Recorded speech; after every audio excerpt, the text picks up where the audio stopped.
Excuse me. ఏమిటో? ఇది నాకు కావాలి. బాగానే ఉంది. రూపాయి దాచుకుని 1000 రూపాయలు పోగేసి నేను కొనుక్కున్నాను. ఆఫ్ కోర్స్ ఆ 1000 నేను ఇస్తాను. ఇస్తే మాత్రం నేను గారు. ఏమిటమ్మా రాధా? ఇల్లు కాస్త చూస్తుండండి. అలాగే. ఏంటి అలా చూస్తున్నారు? ఎక్కడికి వెళ్తున్నామా అనా? మేము ఆటోలో సినిమాకి వెళ్తున్నాం.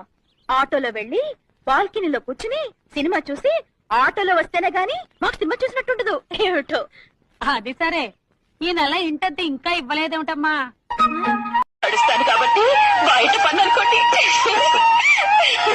సీత, సాక్షాత్తు రంభా ఊర్వశలే దిగొచ్చినా నేను వాళ్ళ వాళ్ళలో పడను, సరేనా? మీరు పెళ్లి చూపుల్లో నాకింత నచ్చారు. ఇప్పుడు ఇంత నా కళ్ళు ఆల్చెప్పలాగా ఉంటాయన్నమాట గాని నేను మోసరు అందగతిని ఏదో సంసార పక్షంగా ఉంటాను.